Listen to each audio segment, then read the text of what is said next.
तर नमस्कार मित्रांनो, आजच्या ब्लॉगमध्ये आपलं स्वागत आहे। आजच्या दिवसाची सुरुवात आहे ना, तुझ्या प्रीतीचा इंचू मला चावला डायरेक्ट या गाण्याने सुरुवात केली। म्हणजे ऋषीबाईने गाणे लावलेले होते, एवढं भारी गाणं आहे ना ते। जर तुम्ही ऐकलं असेल तर मला कमेंट बॉक्समध्ये नक्की सांगा। एवढं नटून थटून आम्ही चाललोय कॉलेजला, कारण की आज आमचं होतं 3rd इयरचं ॲडमिशन। मग आम्ही ॲडमिशन घेण्यासाठी कॉलेजला निघालो, गाड्या वगैरे काढल्या। पाण्या पावसाचं लवकरच जायचं होतं आपल्याला। अरे प्रणव दादा एकदम फ्लेक्स मारत होते मस्त। तर आपण मस्त गाडी वगैरे पार्क केली, कॉलेजला गेल्या गेल्या मग आपण मस्त कॉलेजमध्ये एंट्री मारली।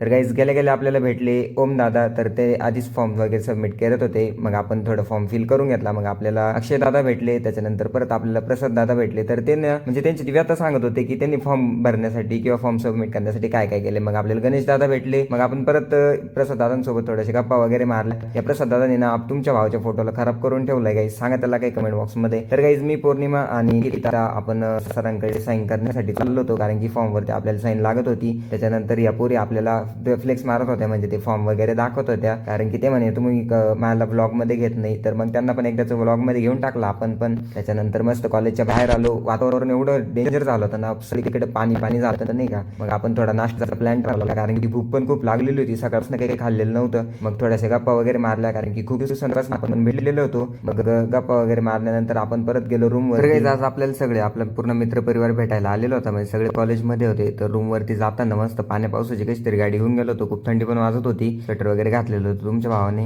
रूमवरती गेल्या गेल्या आपल्याला एंटरटेनमेंट भेटलं, ते म्हणजे आपले ओम्या भाई। तर आज आपले अनिकेत दादा आपल्याला खास येवल्यावरनं भेटायला आले होते। तर रूमवरती मस्त त्यांच्यासोबत थोडेसे गप्पा वगैरे मारल्या, कारण की आज आपलं पूर्ण मित्रपरिवार आपल्याला भेटायला आलाय। तर ओम्या भाईचे गाईज म्हणजे आज ना पोरांचं असं ठरलेलं होतं की जर कोणी काही नवीन करत असलं ना, त्याचं पहिले फाडतोड करायची, त्याला काही करूच द्यायचं नाही। मग आपण आपल्या गोट्या भाईला फोन लावला। तर आजचा ब्लॉग कसा वाटला मला कमेंट बॉक्समध्ये नक्की सांगा। Bye bye.